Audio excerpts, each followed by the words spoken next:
ตัวนี้ มือนี่นะเป็นมือออกพรรษาก็ดีนะไม่ออกผู้ใดพากันสมาทานนะรักษาศีลอุโบสถให้ครบตลอดไตรมาส3 เดือนสร้างพระเข้าพรรษา3 เดือนนี่นะผู้ใดนะรักษามาได้ตลอดทุกศีลก็ถือว่าศีลนี่ฮอดมื้อเช้าตะเว้นขึ้นตะวันขึ้นอรุณขึ้นนะก็ถือว่าสำเร็จความปรารถนาและความตั้งใจไว้นะก็คงที่จะในกำลังใจเรียกว่าได้บุญหลายเติบนะสำหรับผู้ที่รู้จักคิดศรัทธาในการที่จะเป็นธรรมะถือนะในส่วนผู้ที่รักษาบ่ได้ครบก็มาสอนมาเสริมมาเติมเอาคือเมื่อกี้นั้นขาดไปบักหลายศีลนึงก็สิบ่ได้สอนบ่ได้เติมเนาะซ่อมเบิ่งค่าหลานที่บ้านย่างน้ำหลานนะก็เลยสิบ่ได้ครบดอกเติมเอาจัก 4-5 ปีนับใส่กัน3 เดือนนะก็สิบ่ได้บ่12ศีลเอาจัก4ปีนะ4 ปีนะเว้าเพื่อไว้นะในส่วนจะไปส่งเสริมเติมเอาจังว่าการที่จะเฮ็ดให้มันได้ครบตามจำนวนที่พากันคิดว่าเข้าพรรษานี่จะจำพรรษาตลอดไตรมาส3 เดือนคันคนบ่เคยเฮ็ดบ่ได้ลองเฮ็ดบ่ได้ประสบกับตัวเจ้าของได้แท้นี่บ่รู้จักว่ามันยากมันง่ายส่ำใดเด้นะคันได้ลองมาเฮ็ดเบิ่งนะเจ้าก็ได้รู้จักว่าอุปสรรคปัญหาความขัดข้องต่างๆนี่มันมีอยู่ตลอดนะในการที่จะเข้ามาปฏิบัติจำศีลตลอดขึ้นนึงนะบ่นึงขึ้นนึงนี่นะปัญหาเนี่ยมันมีเข้ามาขัดขวางนะต่างๆนานาต้องอาศัยกำลังใจหลายเติบนะกำลังใจและกับปัญญาเขาเอ่ยว่าอินทรีย์ก็แม่นศรัทธาวิริยะนะสติสมาธิปัญญาศรัทธาเนี่ยก็หมายถึงว่ามีศรัทธาตั้งมั่นในเรื่องของทานศีลภาวนาหรือว่าตั้งมั่นในคุณของพระรัตนตรัยตั้งมั่นในการบำเพ็ญในส่วนนี้เป็นอย่างหลายกว่าสิ่งอื่นใดแม้สิมีเรื่องราวต่างๆเข้ามาขัดขวางนะเฮ็ดให้เกิดความช่างใจว่าศีลนี่ไปบ่นอจังซี่นะศีลนี่ฝนตกศีลนี่ลูกเฮานะมีธุระเฮาต้องเฝ้าเฮือนนะสารพัดอย่างนะเฮ็ดให้จะต้องตัดสินใจว่าจะเลือกว่าจะเอาศีลบ่หรือว่าจะเอาเกี่ยวกับเรื่องภาระต่างๆนะนี่ในส่วนผู้ที่มีกำลังใจคือศรัทธาวิริยะนี่มันมีมากเขาเจ้าก็ตัดใจได้ง่ายนะเอาไว้สักวันเมื่อไม่จะค่อยเหตุคิดในส่วนนั้นเอาก็ไปเอาบุญไปปฏิบัติธรรมจำศีลตะกอนนะในส่วนก็มาได้นะเกี่ยวกับเรื่องการตัดสินใจนะส่วนผู้ที่ยินซี่บารมีบ่หลายบารมีน้อยก็คิดนะบ่สู่เกี่ยวกับเรื่องภาระในครอบครัวภาระต่างๆนะมันก็มีบทบาทมากเรื่องศีลธรรมเรื่องว่าการว่าจำศีลนี่มันก็เอาไว้ที่หลังศีลนี่ก็จะเอาไว้สักวันเอาไว้ศีลหน้าจะไปจะสินะเอาเรื่องของมันความภาระต่างๆในครอบครัวสักวันนี่มันก็แพ้ก็บ่สามารถที่จะเดินทางมาปฏิบัติศีลเหมือนในขึ้นหนึ่งได้จังหวัดของอาศัยศรัทธาเบื้องต้นศรัทธาเป็นสิ่งสำคัญหลายในการที่จะกระทำสิ่งต่างๆการคนบ่มีศรัทธาเหตุการณ์มันก็บ่ได้บ่สำเร็จเหตุไปเล็กน้อยนี่ก็ขี้คร้านอ่อนแอท้อแท้ท้อถอยแต่ว่าคันมีศรัทธาตั้งมั่นบ่หวั่นไหวในสิ่งใดสิ่งหนึ่งแล้วนะเฮาก็สามารถที่จะต่อสู้กับอุปสรรคต่างๆปัญหาต่างๆนะเข้ามาเฮาก็บ่ย่อท้อเฮาก็สู้ไปเอาไปมาสู้ไปนั่นก็ยากเฉพาะช่วงตอนที่แรกบัดไม่ได้พาไปแล้วบัดพาอุปสรรคต่างๆไปแล้วบัดมันก็แจ้งออกสว่างออกปัญหาต่างๆมันก็ค่อยเบาไปมั่นใจเฮาก็มีกำลังนะเฮ็ดไปแล้วมันก็บ่ได้ฝืนนะบางคนเฮ็ดไปแล้วก็บ่ได้จำเป็นว่าจะต้องเป็น3 เดือนเฮ็ดไปเรื่อยๆนะเรื่อยๆตลอดวันตลอดคืนไปเรื่อยๆมีวันพระนี่ก็มาเห็นบอกก็จังยกตัวอย่างก็จังไม่แอมกับโปนี่ยกตัวอย่างให้เป็นตัวอย่างนะหอวันพระมาก็เช้าเฮ็ดงานนะเช้าเฮ็ดงานแต่ว่าไม่แอมเนี่ยไปกวนพอวันนี้นักเที่ยวก็ยากนะแล้วก็เบรกไว้สักก่อนนะบางศีลก็ดีนะแต่ว่าก็ถือว่าก็เฮ็ดได้หลายกว่าปกติ นะเฮ็ดบ่ได้นะเฮ็ดบ่ได้นี่หมายถึงว่าบางคนนะครับสามารถที่จะตัดภาระสิ่งต่างๆออกนะโดยความเกิดเด็ดขาดนะใส่คำว่าเกิดเด็ดขาดซักนะในส่วนนี้ก็สามารถเข้ามาจำศีลในทุกศีลบาเนี่ยมันมีผลเนี่ย มีผลนะจะมาบอกหมายถึงว่าภาพของแต่ละคนนะบางคนนี่ก็เด็ดขาดในการเอาศีลธรรมการจำศีลเป็นใหญ่บ่ย่อท้อบ่ท้อถอยต่ออุปสรรคต่างๆแต่ว่าบางคนอุปสรรคเข้ามาทัดของมาฆ่าเท่ากับแพ้ต่ออุปสรรคต่างๆเท่ากับบ่ได้มากในส่วนบาเนี่ยผลนะเกี่ยวกับเรื่องของเฮาอาจจะบ่เห็นนะอาจจะบ่เข้าใจมันจะมีผลกับเรื่องของว่ามันจะมีความหนักแน่นในใจนะหนักแน่นในความนะไปเกิดเจ้าภพหน้าชาติหน้าบอกง่ายๆก็คือว่าจิตใจในปัจจุบันนี่นะเบิ่งจากการกระทำนี่นะมันสิไปสร้างเป็นจิตใจของเทวะเป็นเทวดาไว้นะเทวดาไว้ตั้งแต่บ่ทันตายนะตั้งแต่ยังมีชีวิตอยู่มันสร้างเปอร์เซ็นต์สร้างความเป็นเทวดาสร้างความเป็นมนุษย์ไว้คือปกโพธิเป็นสุคติไว้ตั้งแต่ที่บ่ทันตายเบิ่งจากการกระทำนี่แหละใจมันเป็นแล้วใจมันเป็นแล้วสมมติมาขาดใจตายไปนะบ่ต้องไปสงสัยบ่ต้องเป็นห่วงแน่ว่าจะไปไสนอจังซี่นะ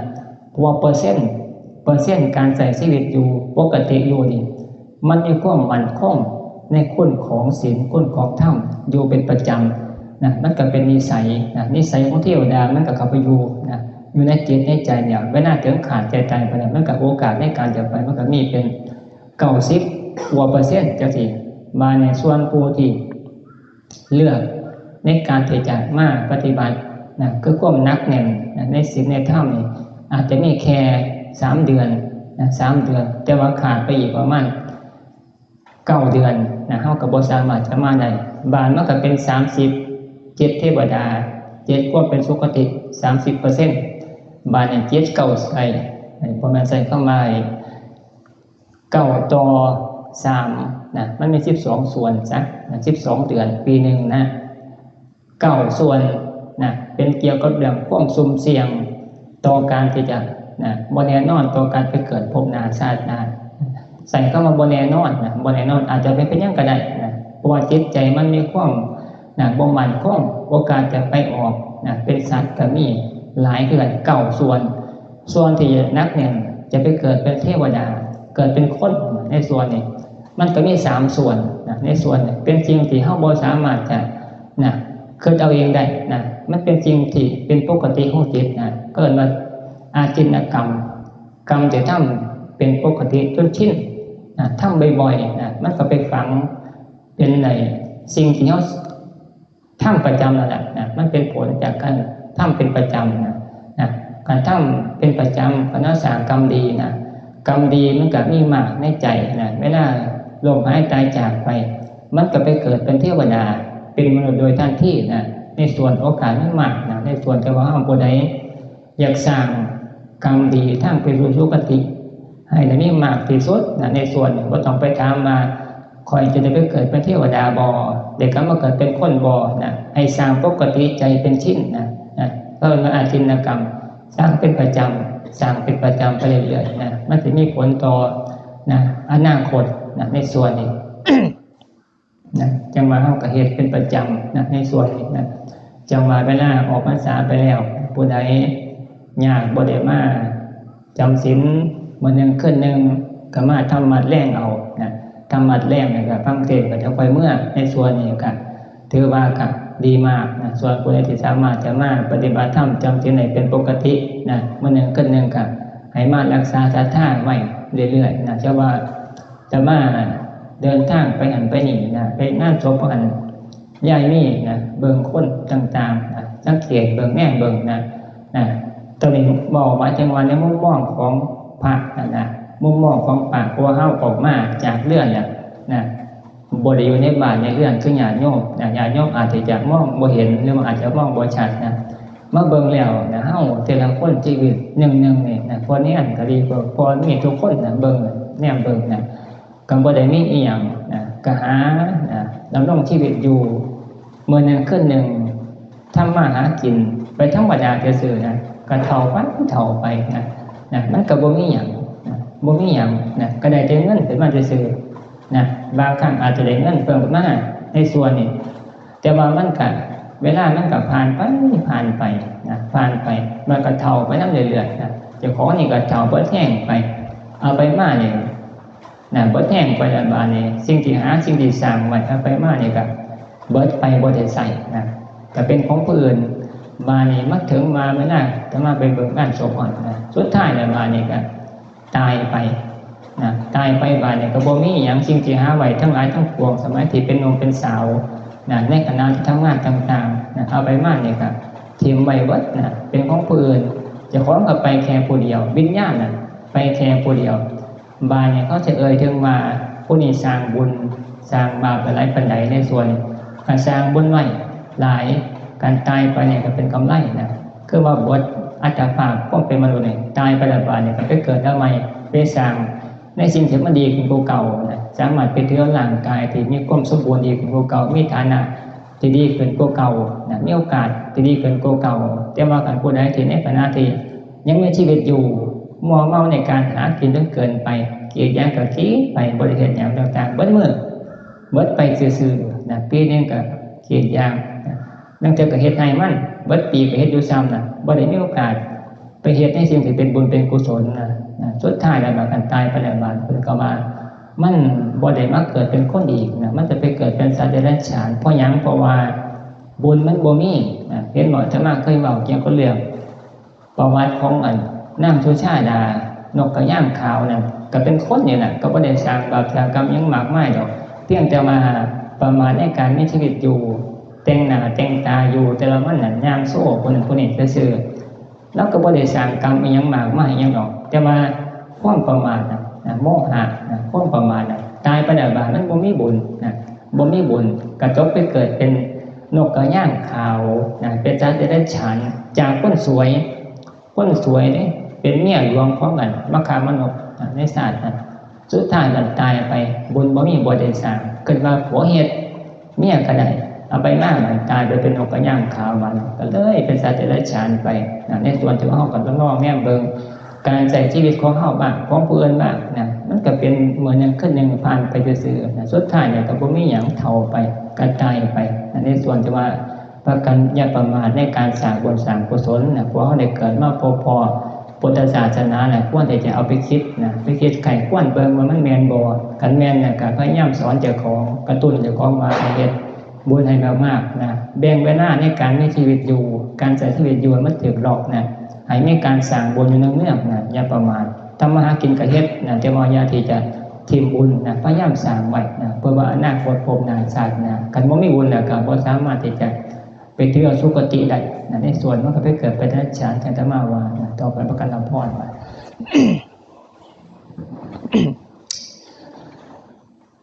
ยะถาวริวหาปุราปาริปุเรนติสาคลังเอวะเมวะอิโตทินังเปตันนังอุปคัปปติ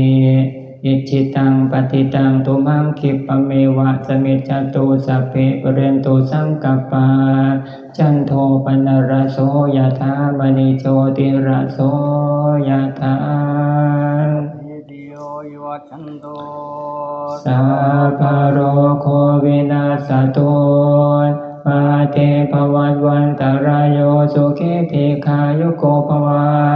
อาภิวาทนาสิริสานิจังวุฒาปจายโนจัตตารโอธรรมวัฏันติอายุวันโนสุขังภาลังกาเรตันติสปัญญาวัฏัญโยวิธรรมจารังกาเลนะตินังอริเยสุโอชุโกเตสุตาติสุเวปัสสนามานาตัสสะเวปุระโหติทักขินาเยตถานะโมทันติวยังวัจังกโรติวานาเตนะทักขินา